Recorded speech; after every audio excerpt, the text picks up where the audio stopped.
اور اس دین کو لیں کہ جو پیغمبر اسلام اس کائنات میں دے کر گئے ہیں، جو اہل بیت کے ذریعے سے ہم تک پہنچا ہے۔ اور اسی لیے پیغمبر اسلام نے جو مودت مانگی ہے کہ مودت کریں میرے اہل بیت سے، تو اب یہاں پر ہمارے سامنے سوال پیدا ہوتا ہے کہ اگر کوئی کسی سے محبت کرتا ہے، مودت کرتا ہے، تو کیوں کرتا ہے؟ مودت اور محبت کی کیوں جاتی ہے؟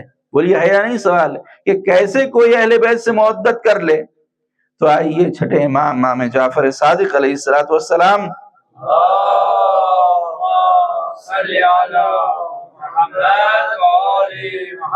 کے پاس ایک شخص آیا اور آ کر کہتا ہے کہ مولا ملحب، مولا محبت کیا ہے؟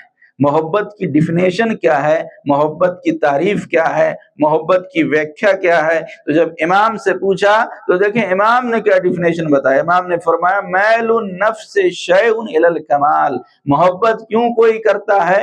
محبت کا مطلب ہے کہ انسان کا نفس کسی کی طرف مائل ہوتا ہے۔ کیوں؟ کیونکہ اس کے اندر کوئی کمال پایا جاتا ہے۔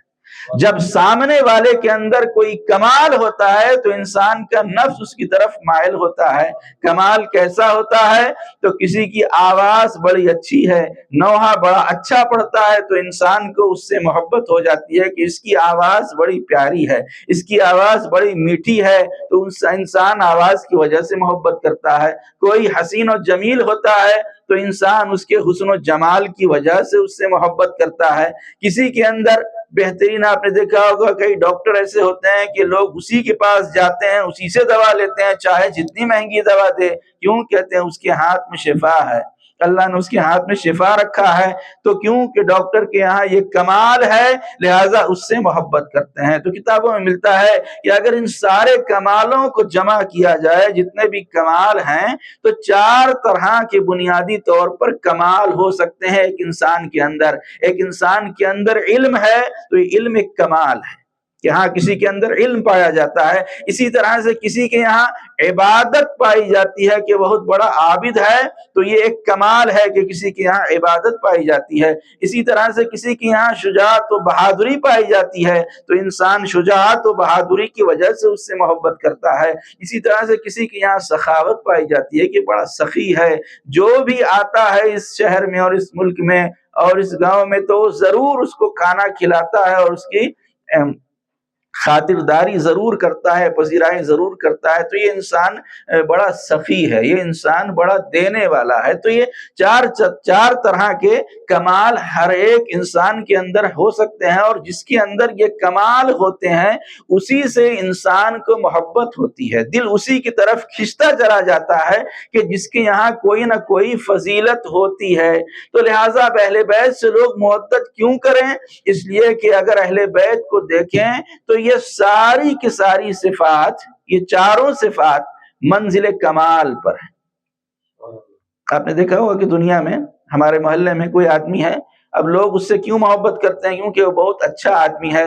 کوئی بھی انسان محلے میں پریشان ہے، اس کے کام آ جاتا ہے، وہ سب کا خیال رکھتا ہے، وہ بیواؤں کی سرپرستی کرتا ہے، وہ یتیموں کی دیکھ بھال کرتا ہے، وہ نماز میں بھی ہمیشہ پہلی صف میں رہتا ہے، کبھی روزہ بھی نہیں چھوٹتا ہے، اور ہر طرح کے مذہبی کام میں آگے آگے رہتا ہے، کبھی بھی پیچھے نہیں رہتا۔ تو کیونکہ اس کے اندر یہ سارے کمال ہیں، لہٰذا ہر ایک کو اس سے محبت ہوگی، ہر ایک کو اس کی۔ تو کیوں یہ کمال؟ کیوں؟ کمال کی وجہ سے انسان کو اس سے محبت ہوتی ہے۔ تو لہٰذا ہر انسان کے اندر، جس کے اندر بھی یہ کمال ہوتا ہے، تو مودت اور محبت انسان کو اس سے ہوتی ہے کہ جس کے اندر فضیلتیں ہوتی ہیں، جس کے اندر کوئی نہ کوئی کمال ہوتا ہے۔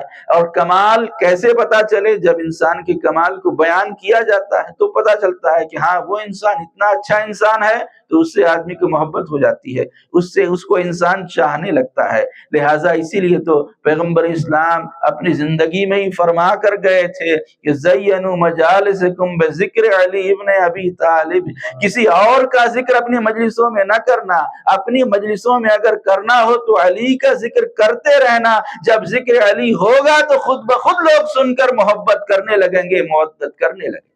محمد والے محمد صلوات اللہم صلی علی محمد والے محمد۔ اسی لیے تو ہم ذکر اہل بیت کرتے ہیں کہ جب ان کا ذکر کیا جائے گا بار بار تو خود بخود جب لوگ بار بار ان کا ذکر سنیں گے تو دل میں ان کے لیے محبت پیدا ہوگی، دل میں محبت پیدا ہوگی۔ اور یہ جو ایک کلپ میری علامہ طالب جوہری علامہ مقاموں کی گزری کہ وہ فرما رہے تھے کہ پیغمبر، آج کل لوگ سوچتے ہیں کہ مجلس کا ٹاپک کیا ہو، مجلس کا موضوع کیا ہو، تو موضوع اور ٹاپک اور سوجے اور وشے اور عنوان تو پیغمبر اسلام خود دے کر گئے ہیں، اور وہ ہے مولائے کائنات کہ ان کا ذکر کرو۔ پھر وہ بیان کرتے ہیں لہٰذا کیونکہ پیغمبر اسلام فرما کر گئے ہیں کہ اپنی مجلسوں کو علی کے ذکر سے زینت دو، تو وہ مجلس کہ جس میں سب کچھ ہو ذکر علی نہ ہو تو وہ مجلس منحوس بھی ہے، ملعون بھی ہے۔ وہ فرما رہے ہیں علامہ طالب جوہری علامہ مقاموں کہہ رہے ہیں، اسی طرح سے ان کا یہ جملہ ہے کہ آدم سے لے کر آج تک جتنی کتابیں آپ دیکھ لیں، بہت سارے رائٹرز گزرے ہیں، ان ساری کتابوں میں جو سب سے محترم کتاب ہے وہ کون ہے ہمارے لیے؟ وہ اللہ کی آخری کتاب قرآن مجید ہے کہ ہم اس کا بڑا احترام کرتے ہیں، ہم اس کی بڑی عزت کرتے ہیں کہ اللہ کی کتاب ہے، لیکن قرآن کا احترام اپنی جگہ پر، قرآن کی عزت اپنی جگہ پر، قرآن کی برتری اپنی جگہ پر، لیکن اگر کوئی بیٹھ جائے اور بیٹھ کر کہنے لگے قرآن قرآن قرآن قرآن قرآن کی تسبیح پڑھنے لگے تو آپ بتائیے ہر انسان جو اس کو دیکھے گا وہ کیا کہے گا؟ وہ یہی تو کہے گا ہی از مینٹلی ڈسٹرب۔ ایسا آدمی کہیں پاگل تو نہیں ہو گیا کہ آخر یہ قرآن قرآن قرآن قرآن کیوں کہہ رہا ہے؟ قرآن پڑھنے کا ثواب اس وقت ملے گا جب آدمی قرآن کو کھول کر قرآن کی تلاوت کرے۔ صرف قرآن کی تسبیح پڑھنے سے کسی کو قرآن کی تلاوت کا ثواب نہیں ملے گا۔ تو وہ کہتے ہیں کہ قرآن کی عظمتوں کو ہمارا سلام، لیکن کوئی قرآن کہے تو ثواب نہیں ملے گا، لیکن اگر تسبیح لے کر علی کی تسبیح پڑھنے لگے تو اس انسان کو ثواب بھی ملے گا، عبادت بھی لکھی جائے گی۔ اور محمد والے محمد صلوات۔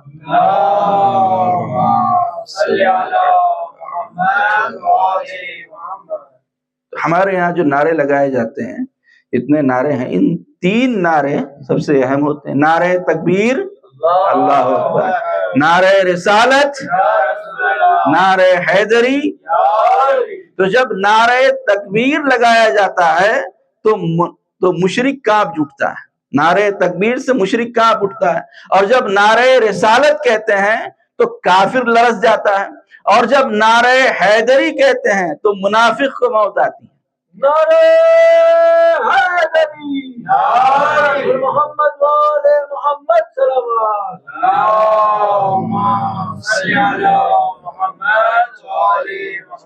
تو یہ جو نعرے تکبیر ہے یہ کامن نعرہ ہے، ادھر بھی ادھر بھی، نعرے تکبیر دونوں طرف۔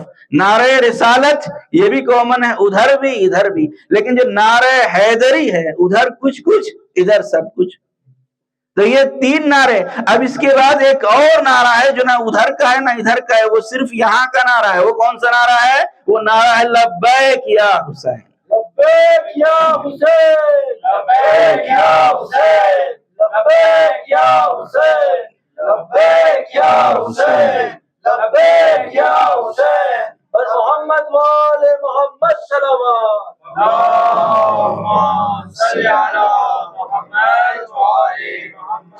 تو جب نعرے حیدری لگاتے ہیں تو سعودی کو موت آتی ہے، لبیک یا حسین کہتے ہیں تو یہودی کو موت آتی ہے۔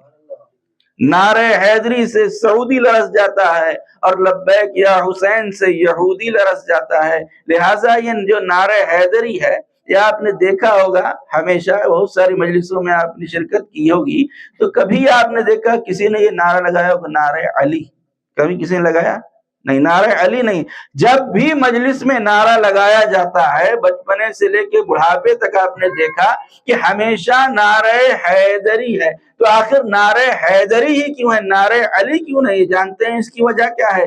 اس کی وجہ یہ ہے کہ یہ نعرہ حیدری ہے، یہ نعرہ حیدری ماں کی طہارت کی طرف اشارہ ہے، کیونکہ جب مرحب جنگ خیبر میں سامنے آیا اور کہنے لگا کہ انا الذی سمتنی امی مرحبا، میں وہ ہوں کہ میری ماں نے میرا نام مرحب رکھا ہے، تو مولا نے کیا جواب دیا؟ انا الذی سمتنی امی حیدرہ، میں وہ ہوں کہ میری ماں نے میرا نام حیدر رکھا ہے۔ تو نعرہ حیدری اشارہ ہے ماں کی طہارت کی طرف۔ یہ نعرہ وہی لگا سکتا ہے جس کی ماں طیب و طاہر ہوتی ہے۔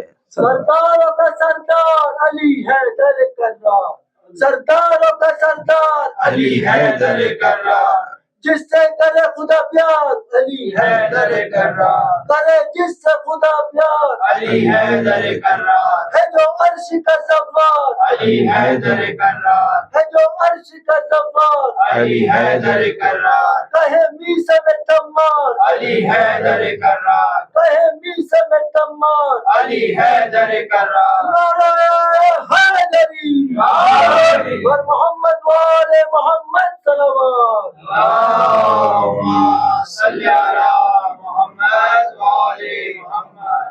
تو ہم نے نعروں کی بات کی آپ کے سامنے، تو ایک اور نعرہ آپ کے سامنے عرض کریں کہ یہ نعرہ بھی لوگ بہت لگاتے ہیں کہ ہر ایک میزان میں تولا علی مولا علی مولا۔ تو ہم بتا دیں آپ کو کہ یہ نعرہ ہی غلط ہے۔ آپ سوچ رہے ہوں کہ یہ نعرہ کیسے غلط ہے؟ یہ نعرہ ہی غلط ہے کہ ہر ایک میزان میں تولا علی مولا۔ کیوں؟ اس لیے کہ آج تک ایسا میزان بنا ہی نہیں جس میں علی کو تولا جا سکے۔ محمد وآل محمد صلوات، اللہم صلی علی محمد وآل محمد۔ اور آپ جو نعرہ لگا دیتے ہیں مجلسوں میں، تو ہمارے جیسے خادم کے لیے یہ ایک مہر قبولیت لگتی ہے کہ یہ مجلس قبول ہو گئی، کیونکہ جب مومنین راضی تو مولا راضی، مولا راضی تو خدا راضی۔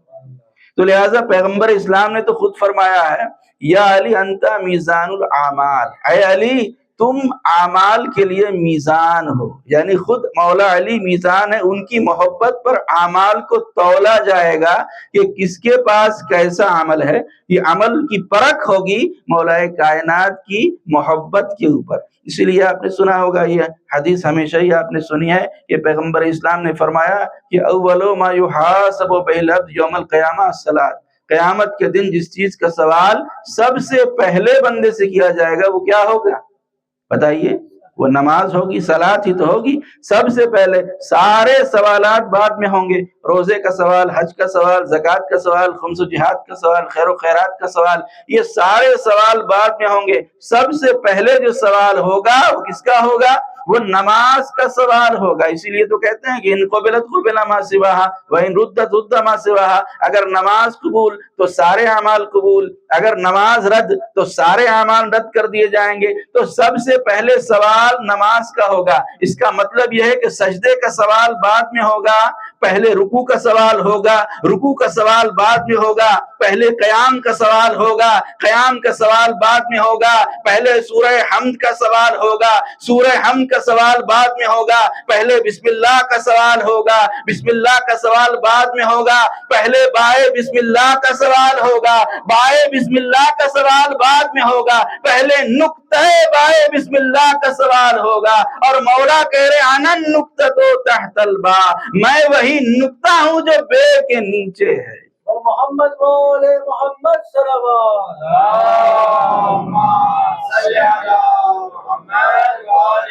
محمد۔ اس کا مطلب یہ ہے کہ مولا کی ذات وہ ذات ہے کہ اگر بکھیر دیا جائے تو 30 پاروں کا قرآن بن جائے، سمیٹ دیا جائے تو نقطے میں سما جائے۔ تو ہم نے آپ کی خدمت میں عرض کیا، وقت تمام ہوتا جا رہا ہے، کہ 4 صفتیں ہیں۔ سب سے پہلی چیز ہے انسان کی محبت ہوتی ہے کسی سے، کیوں؟ کیونکہ کسی کے اندر علم ہوتا ہے۔ تو ہم مولا علی سے محبت کیوں کریں؟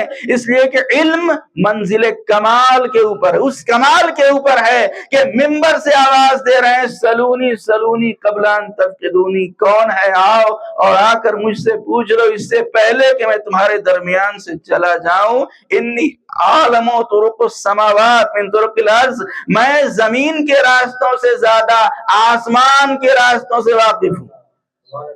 مولا کیا کہہ رہے ہیں؟ میں زمین سے زیادہ آسمان کے راستوں سے واقف ہوں۔ آج گوگل بن گیا، اتنی ترقیاں ہو گئی، تب پتا چلا کہ آسمان پر بھی راستے ہیں۔ مولا نے 1400 سال پہلے ہی بتا دیا تھا کہ آسمان پر بھی راستے ہیں۔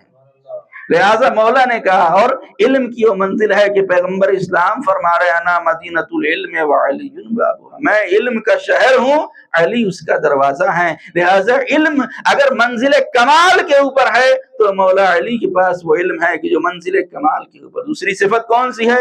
شجاعت ہے، بہادری ہے، انسان کو محبت ہوتی ہے۔ اگر کوئی باڈی بلڈر ہے کہ ریسلنگ کرتا ہے، باکسنگ کرتا ہے، آدمی کو فیوریٹ ہوتا ہے، ہم اس کے فین ہیں، تو محبت کیوں ہوتی ہے؟ کیونکہ شجاعت ہے، بہادری ہے۔ تو اگر شجاعت اور بہادری دیکھنا ہے تو ان کی بہادری وہ ہے کہ لوگ پوچھتے ہیں دوسروں میں اور علی میں فرق کیا ہے، غیروں میں اور مولا علی میں فرق کیا ہے؟ تو سنیے کہ دوسروں میں مولا علی میں فرق کیا ہے۔ دوسرے وہ تھے جو ہر میدان سے لاپتہ تھے اور علی ہر میدان میں لافتہ تھے۔ نعرہ حیدری، محمد وآل محمد صلوات، صلی علی محمد وآل محمد۔ تو ان کی شجاعت اور ان کی بہادری کا وہ عالم ہے کہ میدان جنگ میں ایک باریک کرتا پہن کر مولا جنگ کر رہے ہیں، اور مولا خود فرماتے ہیں کہ ابو طالب کے بیٹے کو موت سے ڈر نہیں لگتا کہ موت مجھ پر آ پڑے یا میں موت پر جا پڑوں۔ علی کو موت سے ڈر نہیں لگتا ہے۔ مولا جنگ کر رہے ہیں، سامنے کافر ہے، کافر نے پہلے مولا نے موقع دیا کہ وار کرے، اس نے وار کیا، مولا نے وار کر روکا اپنی تلوار سے، اور ایک مرتبہ جب مولا نے وار کیا تو اس کی تلوار چھوٹ کے گر گئی۔ جیسے ہی تلوار چھوٹ کے گری، سامنے کافر ہے لیکن دیکھیے یہ مولا کے باپ کو پہچانتا ہے، کہتا ہے یا علی آپ کریم باپ کے کریم بیٹے ہیں، میری تلوار چھوٹ گئی، آپ مجھے اپنا ہتھیار دے دیجئے۔ اب دیکھیے مولا نے کیا کیا، مولا نے اپنی تلوار اس کے حوالے کر دی۔ جیسی مولا نے تلوار اس کے حوالے کی تو مسکرانے لگا، ہنسنے لگا اور کہنے لگا یا Ali you are such a great soldier, اے علی آپ اتنے بڑے بہادر ہیں اور آپ جنگ کا رول نہیں جانتے، آپ جنگ کے اصول سے واقف نہیں ہیں۔ کبھی دشمن کو اپنی تلوار دی جاتی ہے، کبھی دشمن کے حوالے اپنا ہتھیار کیا جاتا ہے، آپ نے اپنی تلوار مجھے دے دی، اب بتائیے آپ کو مجھ سے کون بچائے گا؟ کہتا یا علی اب بتائیے آپ کو مجھ سے کون بچائے گا؟ مولا نے کہا تو کیا سمجھتا ہے یہ تلوار بچاتی ہے؟ تو کہنے لگا پھر کون بچاتا ہے؟ مولا نے کہا وہ خدا بچاتا ہے جس کے لیے جنگ کرتا۔ اب دیکھیے مولا کا جملہ، میدان جنگ کو مدرسہ بنانا علی کا معجزہ۔ مولا نے فرمایا کہ تو کیا سمجھتا ہے تلوار بچاتی ہے؟ وہ خدا بچاتا ہے جس کے لیے جنگ کرتا ہوں۔ کہتا ہے یا علی آپ کو خدا کی ذات پر اتنا بھروسہ ہے؟ مولا نے کہا مجھے اپنی ذات سے زیادہ خدا کی ذات پر بھروسہ ہے۔ بس جیسے ہی مولا نے یہ فرمایا تو کہنے لگا یا علی مجھے کلمہ پڑھا دیجئے، میں مسلمان ہونا چاہتا ہوں۔ محمد وآل محمد صلوات، صلی علی محمد وآل محمد۔ مولا نے اسے کلمہ پڑھایا، وہ مسلمان ہو گیا، بات یہاں تمام ہو گئی۔ میں صرف ایک جملہ کہوں گا، میرے مولا آپ کا کیا کہنا؟ جب تلوار ہاتھ میں ہو تو کافر ختم ہو جاتا ہے، تلوار ہاتھ میں نہ ہو تو کفر ختم ہو جاتا ہے۔ یہ ہے مولا کی شجاعت اور یہ بہادری ہے کہ یہاں تلوار جو الزام لگایا جاتا ہے کہ اسلام تلوار سے پھیلا ہے، تو اسلام تلوار سے نہیں، اسلام کردار سے پھیلا ہے، کردار محمد والے محمد سے پھیلا ہے۔ تو شجاعت بھی دیکھیں تو منزل کمال پر ہے، علم منزل کمال پر ہے۔ اب مولا کی عبادت کو دیکھیں کہ عبادتیں کیسی ہیں، تو جن کے لیے پیغمبر اسلام خود سند دے رہے ہیں کہ ضربت علی یوم الخندق افضل من عبادت الثقلین، علی کی ایک ضربت ثقلین کی عبادتوں سے بہتر ہے۔ جب ایک ضربت ایسی ہے تو عبادت کیسی ہوگی؟ مولا کی سخاوت کو دیکھنا ہے کہ ان کے یہاں سخاوت کیسی ہے، دوسروں کو دینے کا جذبہ کیسا ہے۔ تو آپ یاد رکھیں کہ دو لفظ، ایک ہے سخی، ایک ہے کریم۔ اہل بیت کے لیے سخی کا لفظ استعمال نہیں ہوتا بلکہ کریم۔ کیوں؟ سخی اسے کہتے ہیں جو مانگنے پر عطا کرے، لیکن کریم اسے کہتے ہیں جو بن مانگے دیتا ہے۔ تو یہ وہ ہیں کہ ادھر آیا ہے فقیر اور اس طرح سے اشارہ کیا کہ آئے اور میری انگلی سے انگوٹھی اتار کر لے جائے، اور جہاں انگوٹھی لے گیا اللہ نے آیت ولایت نازل کی، انما ولیکم اللہ ورسولہ والذین آمنوا والذین یقیمون الصلاۃ ویؤتون الزکاۃ وهم راکعون۔ پر محمد وآل محمد صلوات. اللهم صل علی محمد وآل محمد. جس طرح سے علی کریم ہے ویسے ہی حسین بھی کریم. آج دیکھیے کیا حالت ہے. مکہ میں حج کے موقع پر کتنے جاتے ہیں حاجی؟ حج کے موقع پر حاجی جاتے ہیں 20 سے 22 لاکھ حاجی جاتے ہیں، اور ایک جمع غفیر حاجیوں کا ہوتا ہے. لیکن جب کربلا کو دیکھیں تو کربلا میں کتنے گئے ہیں؟ پچھلے سال کا ریکارڈ تھا 21 ملین، اور اس سال 25 ملین کا ریکارڈ بننے والا ہے کہ 2.5 کروڑ لوگ ہیں. تو وہاں بھی مجمع ہے، لاکھوں کا مجمع ہے، یہاں کروڑوں کا مجمع ہے. لیکن حسین کے یہاں مجمع نہ کل کم تھا، نہ آج کم ہے، نہ کل کم ہونے والا ہے. پوری دنیا میں اگر سب سے بڑا مجمع کسی کے نام پر جمع ہوتا ہے تو حسین ابن علی کے نام پر جمع ہوتا ہے. یہ ہزاروں لاکھوں اور کروڑوں کا مجمع ہے کہ جو آج 40 میں کربلا میں جمع ہو گیا ہے.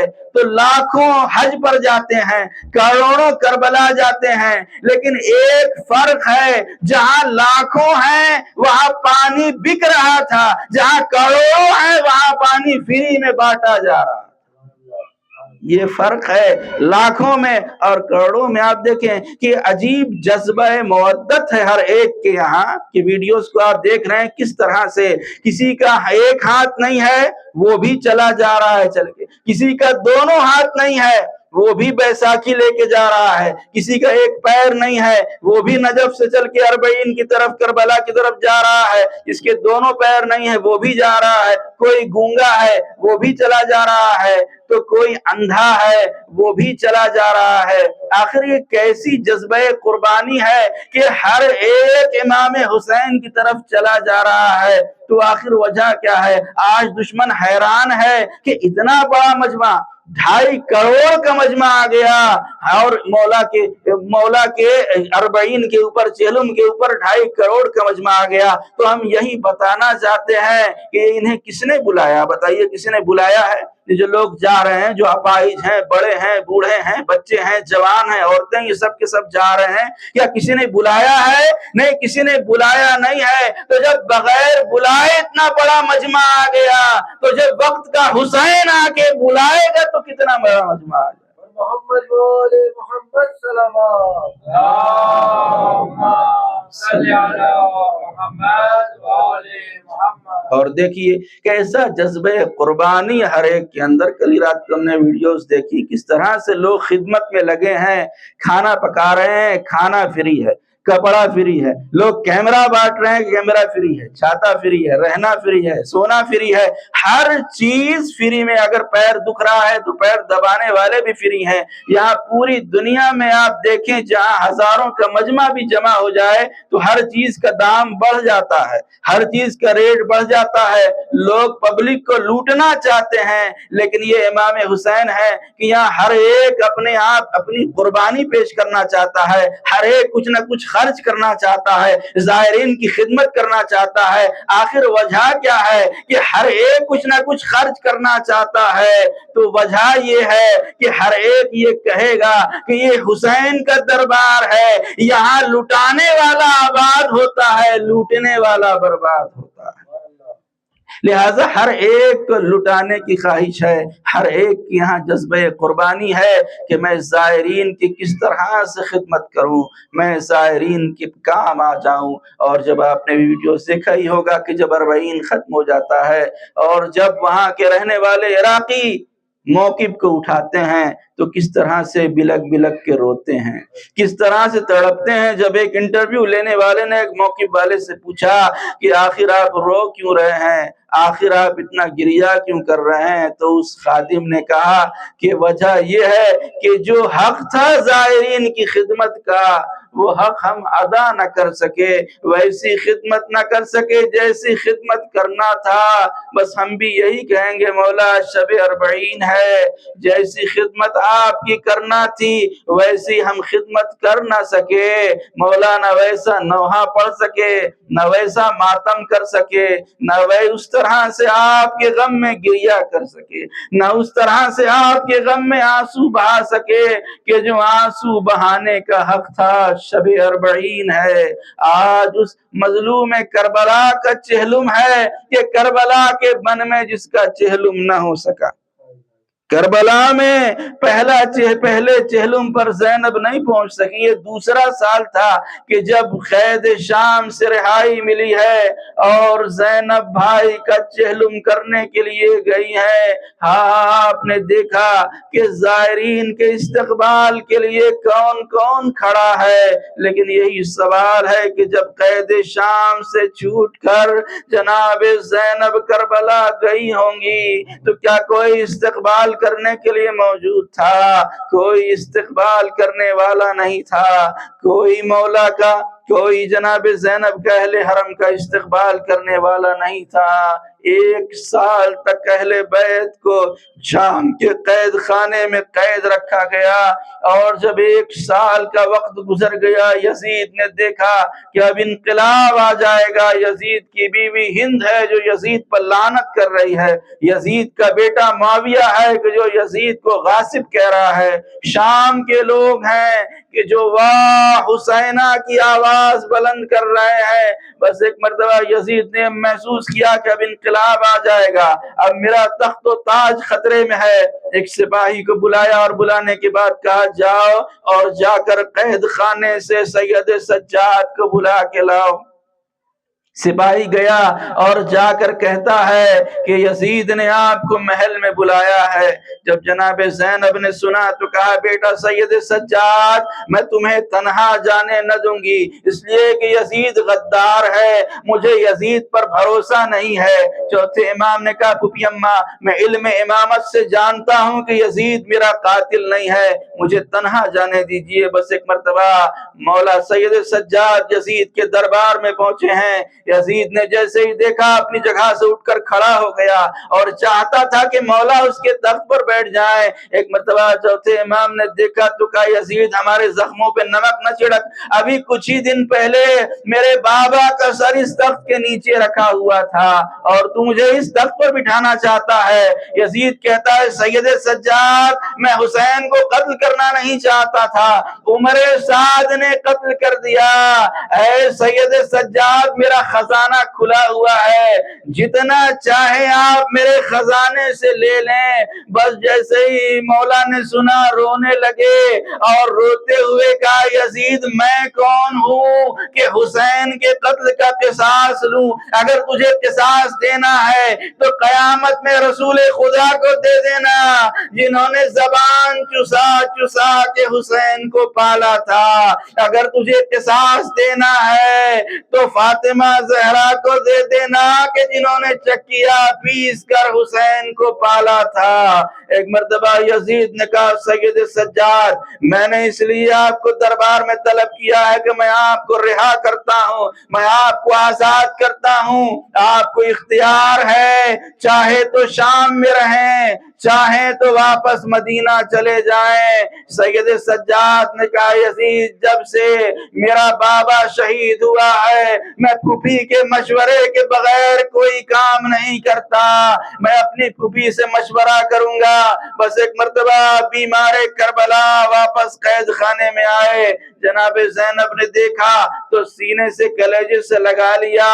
سید سجاد نے کہا پھوپھی اماں یزید نے ہمیں آزاد کر دیا ہے اور ہمیں اختیار دیا ہے کہ چاہے تو شام میں رہیں چاہے تو مدینہ چلے جائیں۔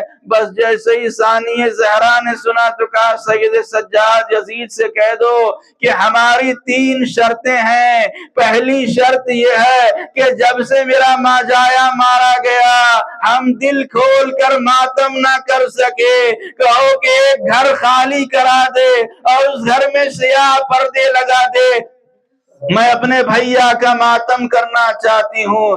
دوسری شرط یہ ہے یزید سے کہہ دو کہ ہمارے مقتولین کے سر ہمیں دے دے، ہم ان سروں کو گود میں لے کر ماتم کرنا چاہتے ہیں۔ اور تیسری شرط یہ ہے کہ شام غریبہ میں ہمارا جو سامان لوٹا گیا ہے اس سامان کو واپس کر دے، اس لیے کہ اس میں میری ماں کی چکی بھی ہے۔ چوتھے امام گئے اور جا کر بتایا، ایک گھر خالی کرایا گیا اور اس گھر میں سیاہ پردے لگائے گئے۔ ایک مرتبہ اس گھر میں مصیبت کی ماری بیویاں اس گھر کے اندر داخل ہوئیں۔ شام کی عزت دار گھرانے کی عورتیں بھی آئیں۔ جیسے ہی بیویاں اس گھر میں داخل ہوئیں، جناب زینب نے یہ سب سے پہلا فرش عزا تھا جو اس شام کے اس گھر میں بچھایا، اور جب فرش عزا بچھا چکی تو سید سجاد کو آواز دی اور کہا، بیٹا سید سجاد، دنیا کا دستور ہے کہ جب باپ مر جاتا ہے تو بیٹے کو پرسہ دیا جاتا ہے۔ میں نے دیکھا تمہارا بابا مارا گیا لیکن آج تک کوئی پرسہ دینے نہ آیا، اب اس رسم کو زینب ادا کرے گی۔ اے بیٹا، میں تمہیں تمہارے بابا کا پرسہ دیتی ہوں۔ عزاداران مظلوم کربلا شب 40 ہے، آئیے شہزادی کونین کو پرسہ دیں۔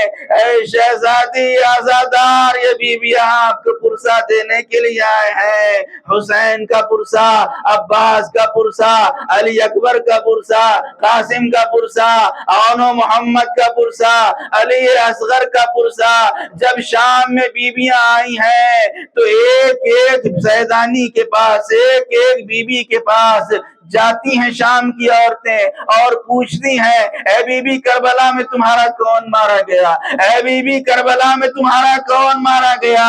جناب زینب نے دیکھا تو کہا، بیویوں بس اتنا سمجھ لو کہ ایک دوپہر میں بھرا گھر اجڑ گیا، ایک دوپہر میں 72 جنازے ہمارے گھر سے نکلے۔ بس وہ پہلی مجلس تھی بعد شہادت امام حسین۔ زینب منبر کے اوپر گئی۔ ہاں، جب کوئی مصائب پڑھنا چاہتا ہے کتابوں کا سہارا لیتا ہے، مقاتل کی روایتوں کو دیکھتا ہے، لیکن ذرا سوچئے کہ وہ زینب جو واقعات کربلا کو اپنی آنکھوں سے دیکھ کر آئی تھی، حسین کڑیل جوان کا لاشا لا رہے تھے، زینب دیکھ رہی تھی حسین قاسم کا پامال لاشا لائے، زینب دیکھ رہی تھی علی اصغر کا لاشا لائے، زینب دیکھ رہی تھی۔ ہاں سوچئے، ہر ایک مصائب کو زینب نے اپنی آنکھوں سے دیکھا ہے۔ جب زینب نے مصائب پڑھے ہوں گے تو کیا عالم ہوا ہوگا۔ بیویوں نے گریہ کیا، بیویوں نے ماتم کیا کہ اتنے میں ایک شور اٹھا کہ شہدائے کربلا کے سر آتے ہیں۔ بس ایک مرتبہ جیسے ہی قاسم کا سر آیا، ام فروہ آگے بڑھی، قاسم کا سر گود میں لے کر ام فروہ نے ماتم کیا۔ ایک مرتبہ علی اکبر کا سر آیا، ام لیلہ آگے بڑھی، کڑیل جوان کا سر لیا، ام لیلہ نے فریاد و فغاں کیا، ماتم کیا۔ ایک مرتبہ علمدار کا سر آیا، ام کلثوم آگے بڑھی، بھائی کا سر لیا، آواز دی، اے بھیا تمہاری شہادت کے بعد ہمارے سروں سے چادریں چھینی گئیں، اے بھیا ہمیں کوفے و شام کے بازاروں اور درباروں میں پھرایا گیا۔ ایک مرتبہ امام حسین کا سر آیا، بیویاں تعظیم کو اٹھی، سید سجاد نے سلام کیا، السلام علیکہ یا ابا عبداللہ، السلام علیکہ یا ابن رسول اللہ، بابا مظلوم بیٹے کا سلام۔ ہر ایک بی بی اپنے اپنے وارثوں کا سر لے کر ماتم کر رہی تھی۔ روایت میں ملتا ہے کہ 2 سر ایسے تھے جن کو کوئی لینے والا نہ تھا۔ بس حمید کہتا ہے، میں نے پوچھا کہ آخر یہ 2 سر کس کے ہیں کہ جن کا کوئی ماتم کرنے والا نہیں ہے؟ جواب ملا کہ یہ اون و محمد کے سر ہیں، لیکن میری پھوپھی نے بھائی سے وعدہ کیا ہے، زینب نے بھائی سے وعدہ کیا ہے، جب تک زندہ رہوں گی بھائی کا ماتم کروں گی، بچوں کا ماتم نہیں کروں گی۔ بس ابھی بیویاں سروں کو لے کر رو رہی تھی کہ اتنے میں اس مجلس میں ایک صندوق آیا. وہ صندوق کہ اس میں وہ سامان تھے کہ جو بیویوں سے شام غریبہ میں چھینے گئے تھے. ثانی زہرا آگے بڑھی, آگے بڑھ کر اس صندوق کو کھولا تو کیا دیکھا کہ اس میں بیویوں کی لٹی ہوئی چادریں تھیں. آپ نے ایک چادر نکالا, کہا بھابھی ام لیلا یہ آپ کی چادر. ایک چادر نکالا, کہا بھابھی امی فروا یہ آپ کی چادر ہے. ایک مرتبہ ایک اور چادر نکالا, کہا اماں فضا لیجئے یہ آپ کی چادر ہے. ایک اور چادر نکالی, کہا بہن ام کلثوم یہ آپ کی چادر ہے. زینب نے اپنی چادر بھی لی, لیکن جب سب کو چادریں تقسیم کر چکی تو ایک چھوٹی سی چادر رہ گئی جس کا کوئی لینے والا نہ تھا. زینب کو سکینہ یاد آ گئی, آواز دی ہے میری بیٹی سکینہ, ارے کہاں پردے کا بڑا خیال تھا, آؤ چادر آ گئی. سکینہ آؤ اپنی چادر. انا للہ و انا الیہ راجعون. رضا بقضائه وتسليما لامره وسيعلم الذين ظلموا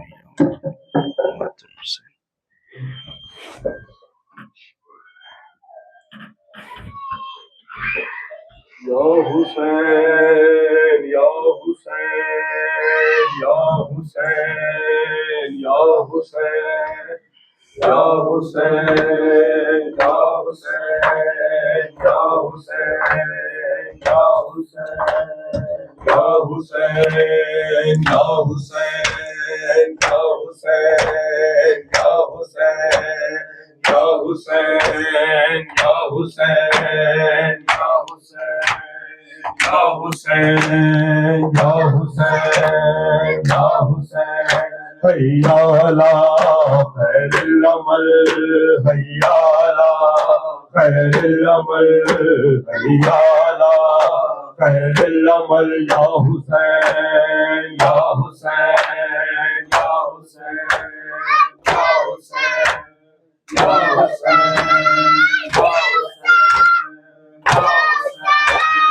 بازار کے منظر کو اپنے کھلے سر کو بھولی نہیں میں. بازار کے منظر کو اپنے کھلے سر کو بھولی نہیں میں. بازار کے منظر کو اپنے کھلے سر کو